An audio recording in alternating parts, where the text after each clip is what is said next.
Hey guys, Purple Queen here. Um, I just uploaded a video and it was up for like 1 hour and then I decided to take it down. It was literally all over the place. It's Monday, it's like 10 o'clock, and I just feel like the consistency in that video could be better because there are multiple topics that I want to discuss, and I think just I guess separating them because they lead into one another, but I don't want to like have 10, 15 different topics in one video, right? It's too much. So I'm going to be posting regularly. I'm going to be posting maybe 3 4 times a week. I don't mind cuz this is like my pre bedtime diary, but I can organize my thoughts a little bit better. So I hope you guys had a good weekend, and what I want to talk about today is stay away from your toxic family. Yeah. So, a lot of people who experience narcissistic abuse or just meeting like a lot of toxic people, takers, bad relationships, bad friends, get I've seen some people like bullied at work or really excluded or bad managers. It stems from childhood.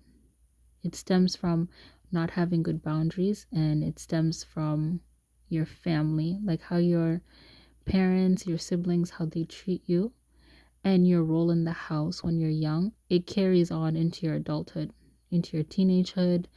Like, unless you get therapy and you really evaluate your life, it's something that stays like consistent. It's a pattern. So, empaths, scapegoats.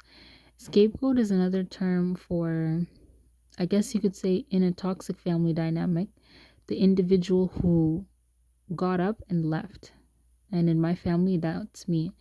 I'm like what you call like the parentified child. I'm the oldest child. I had a lot of responsibilities that should not have been mine that were put on me since a young age. My parents divorced when I'm like 9 or 10. My dad left the country. He went back to Africa, left me and my siblings with my mom.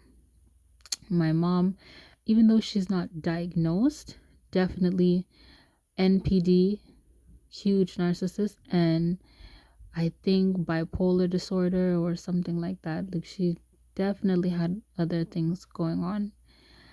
Um when you get up and you leave your toxic family as the empath or the scapegoat, you'll find that you always feel like you just don't fit in.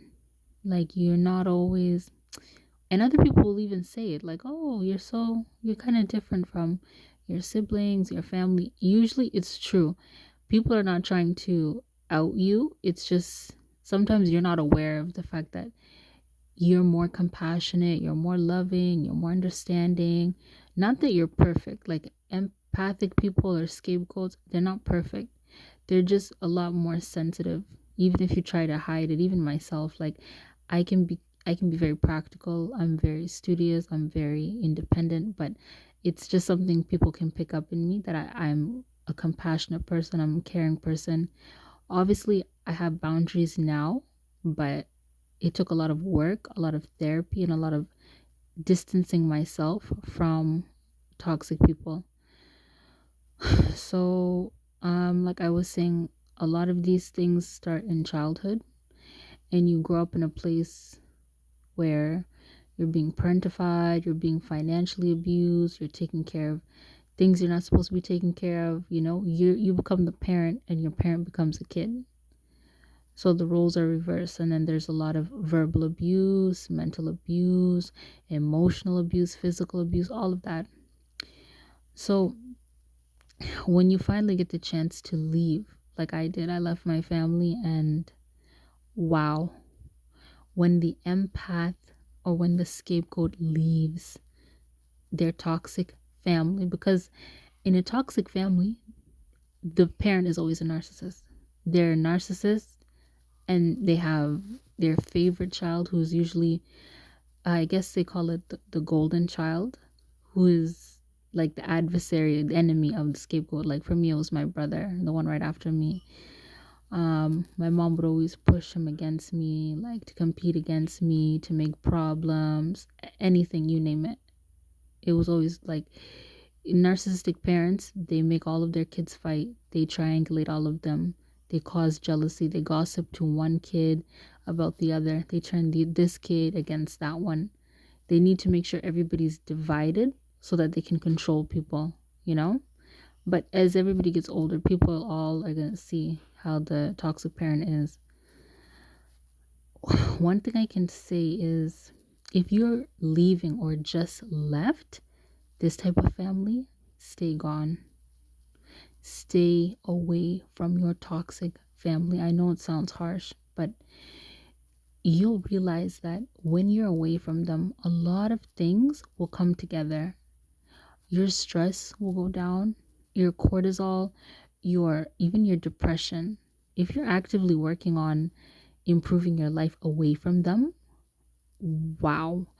One, they're going to be pissed off because the scapegoat, the empath, you were never supposed to get away.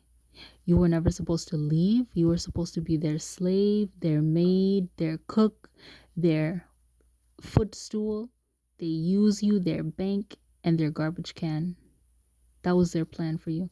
They never expected you to get up and say, you know what, enough is enough. I need good things in my life, and I'm kind of tired of you guys. When you get up and you distance and you leave and you build yourself up, you focus on your education, your talents, your goals. When they finally see you after a long time, because your family, I mean, okay, there's funerals, there's some people who cut their family off cold turkey forever. And that's your decision. I can respect that. Myself, I didn't see them for years, I think 4 or 5 years. And then I went back and I visited, and it was like they saw a ghost. They couldn't believe, like, I'm glowing, I'm happy, I'm successful, I found love. Like, even with my fiance, like, we did have our issues and stuff. We are trying to work it out because he came from a toxic home too. He's gone through some things. So there's certain things that a real narcissist cannot admit to and they can't do, right? And then there's a difference between someone who has PTSD. So, going back with my fiance, my life is going well, I'm looking good, I'm making money, I'm just blossoming. My toxic family was shocked, and so will yours. Toxic family members cannot stand to see you do well. They cannot stand to see you successful. They cannot stand to see you find love. They cannot stand to see you have peace, because what they had in their mind and then your new reality that you created, it makes them look like liars, and it makes them look bad, guys. It makes them look lazy, which they are, because toxic people, they're usually users and takers, so they don't plan to work hard. um it makes them look like haters because they're busy talking shit about you, making up lies, and oh, the scapegoat is this, oh. And then you come out winning. Do you know how bad that they feel? Toxic family, you can love them from a distance, or you don't have to love them at all. Just keep distance from them and keep it pushing, because these are people who, I don't know about you guys, but the sabotage that comes from toxic parent, like my narcissistic mother, oh god, the stories that I had. And the realization is tough for everyone to be like, oh, my family deliberately tried to destroy my life. It's so painful for them to see you doing well and to me, I'm gonna be highlighting a lot of things about like the empath success and your come up, and once you prove people wrong, because I know all of you guys out there that you had a difficult background, a difficult childhood, but if you were smart enough to get up and leave and get away, rebuild, and then protect your resources, they'll start being so nice to you, your toxic family, because they want what? Money. They want nice things that you have. They want help. Narcissistic parents, when they get older, they become so pathetic that wicked, evil person when they were young, oh, you see them become pathetic because now they effed up. They were busy, and no offense to my other siblings, the golden child gets destroyed. They get turned into losers because the narc parent is like, oh, you're amazing. You're the best. You're number one. Oh, you're heaven sent. You can't say that to somebody who's still growing, who's a kid, because you'll mess up their development. They're going to have so much entitlement and they're not going to work hard toward anything. And they're going to hate people who work hard because they feel like, oh, well, mom said I'm amazing. Mom said I'm the king. Mom said, you know? So the golden child, 9 times out of 10, they become losers. Like, their life is a mess. And yes, they are victims too, but they were also participating in abuse. I know in my situation, oh God, I had issues with my brother. I didn't talk to him for 7 years. We got into a lot of issues. Police were coming. He tried to put hands on me, but I'm I can seem soft spoken. I don't get down like that. Like no man has ever put hands on me and no man will put hands on me. Um I'm calling the police right away. So I don't put up with that. To the sweet women out there who've, you know, experienced DV, my heart goes out to you, and don't ever let anybody, man or woman, put hands on you. You're a human being. You're a person. You're not an animal. Even an animal, you can't just beat up an animal for no reason. So, like, uh, because I'm a Christian, when I started reconciling with my toxic family, I saw how all of them kind of course, I do have one or two siblings that are okay, but the majority of the family, wow. My toxic mom was like dying on the inside. She's pretending so hard to smile. She's seeing the ring my fiance gave me, the photos we took when we went out. We went to dinner. We're having fun. She knows about great job that I have, good income, the things that I'm planning. She couldn't even fake it, guys. She couldn't even fake it. She's just dying on the inside, you know? And it's not like you're happy. Nobody wishes failure on their family, but when you leave your toxic family, you're gonna see how messed up they are. You're gonna finally see them like the outside looking in, your perspective, and you're gonna see usually the empath guys or the scapegoat, because you're positively charged. You believe I can do it. I can work hard. I can get there. You have like I said, a pure perspective. You kind of look at things in, I don't want to say goody goody, but yes, you're more of like the moral voice of reason. You're a hard worker. Empath naturally has that drive in them to be like, I want to be better. I can be better. Like Thomas the Engine. I know I can. I think I can. Now I can, And I did it. You have to look at life that way, because negative people, I'm not saying being realistic is a bad thing, but look at both ends of a situation and try to pick out the positive, because the positive perspective and the positive outcome is what will help you improve your life.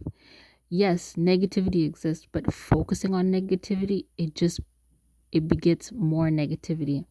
It's better to at least look at a negative situation and say, okay, now that I've analyzed the negative, let me hyper focus on the positive and what I can do. Not to the point of like toxic positivity, because there are times where you need to be like, this is all bad. And no, that's a part of boundaries. But I'm saying in everyday life, or if you have challenges in your goals, or if there's something you want to overcome, I would say positive outlook and self preservation. There you go. Like, what's the good thing that I can get out of this for me? And how can I save myself from a problem or something, You guys know what I'm trying to say. So, your toxic family, they groomed you to grow up and go out into the world and put up with verbal abuse, financial abuse, mental abuse, all of that. Nobody just wakes up and they let people treat them badly. No, it's something you were taught. You became passive to it. You became numb to it because in the household, people are putting you down. People are mocking you. People are calling you names. People are putting doubt in you. People are using you. There's no boundaries. It's a house just madness. And there's a video that I want to do. I'm going to go really, really in depth. It might ruffle a few feathers. I don't know. I have a tiny channel, my little 17 17 subscribers, which I love you all. But it's something I will be breaking down more in depth on my page, which is a topic of narcissistic mothers, specifically Black single mothers. They are some of the worst people on the planet. I'm sorry, guys, to say it that way. They cause so much. I don't even know. They cause a lot of damage. They really, if you're not a strong person, like for me, if it isn't by the grace of God that I have the Holy Spirit around me, and I'm a very, very, very strong person, and I'm very independent. Wow, I don't know where I would be. But God stood by me. He anchored me, and He helped me, and my own self dignity, and self belief, and self respect pulled myself out of that life. So it's like night and day. I see my family, I see my siblings, and I'm like, wow. Sometimes I feel bad, but at the same time, toxic families usually gang up on the person who they see can get out, who can pull themselves out of poverty, who can get married, who can create their own good family, who's successful, who's not broke 24/7. Of course, in this economy, we have hyperinflation, we have recession, all of this stuff going on post COVID. Everybody is getting back on their feet. There's no shame in that. But toxic families, anybody who they see, it's like a cult. Anyone who they see in the family that's clearly progressing, clearly doing better, they all just attack them, dogpile. Or they just come to you to use. That's it, So please, like for me, I moved to another province. I'm 16 hours away by car, and I'm an hour and a half away by plane. Right? So it's like I get to develop, I get to grow, I get to do everything in peace. Yes, I did start having like a relationship over the phone, but I saw they're already pushing those boundaries and always calling for money or for favors, or can you buy this, can you do this, can you? No, I'm not. And that's one thing I can advise all of you guys, you empaths, you scapegoats, hypersensitive people. If you haven't already started, please get used to saying the word no, no, no, no, no, no. No needs to become your default. Learn to say no, not just with your family, in relationships and friendships, even at work. Don't drag yourself into the pits of hell just to make somebody happy. That's a negative part of people pleasing. Do not say yes to make someone happy when you're sad on the inside. Say no to make yourself happy on the inside, and let someone else deal with them being sad. That's not your problem. It's not good to just grow up like always feeling put people first. No, put yourself first, and you'll see your life change. And in that aspect, I have to again repeat myself, because you guys know Purple Queen, I'll repeat a message 50 times if I have to. I don't mind. Stay away from your toxic family. Keep things to yourself. Don't let them know when you have a good breakthrough. Don't let them know, because it's like the hate that they have for the empath, it seeps into because they are narcissists, right? It seeps into everything. Then you'll wonder, why is all hell breaking loose in my life? Why are things not going well? Don't share things with them. I know it can be difficult that even no one wants to believe, oh, your own parent hates you. Your sibling is jealous of you. Your parent is jealous of you. No one wants to believe that. It's embarrassing, like I said before, but it's true. It's true, and it's spiritual, because in your family, for whatever reason, God decided you're going to break generational curses of poverty, of lack of marriage, of broken home, and once, because they're going to catch on. Like, and the funny thing is, the last person to realize it is you. The empath, the scapegoat, you're always the last person to realize, like, you're different from your family. You have certain talents and things that you're capable of that you can move forward. You can break negative cycles. I think they're called generational curses in the Bible, but just a bad family cycle. You have that ability to break it because you can look at yourself and take accountability, and you can deeply reflect on your shortcomings. The empath will we look at ourselves and we're like, okay, what did I do? We look at ourselves first before anybody else, which is a good and bad thing because sometimes people can gaslight us, and be like, you're the problem. And we'll be like, oh, I'm sorry. But no, in times it can be a good thing for self development, looking at yourself, being able to criticize yourself and accept the truth that, okay, yeah, I'm messing up in this area. I shouldn't be doing this. This happened to me because I had a hand in it. It's very helpful. That's how you evolve. That's how you grow. You can't grow without, letting go of old things, old habits. So, yeah, stay away from your toxic family. Please stay away from them. And if you want to do like me, I have low contact. Sometimes I don't talk to them for a few months, truthfully, and I'm fine. I go to work, I go to the gym. Um, Me and my fiance, we are working things out because he came from a similar background, and I can see where, and myself, I did have a lot of anger, misplaced anger that I wasn't dealing with properly, but I am dealing with it better now.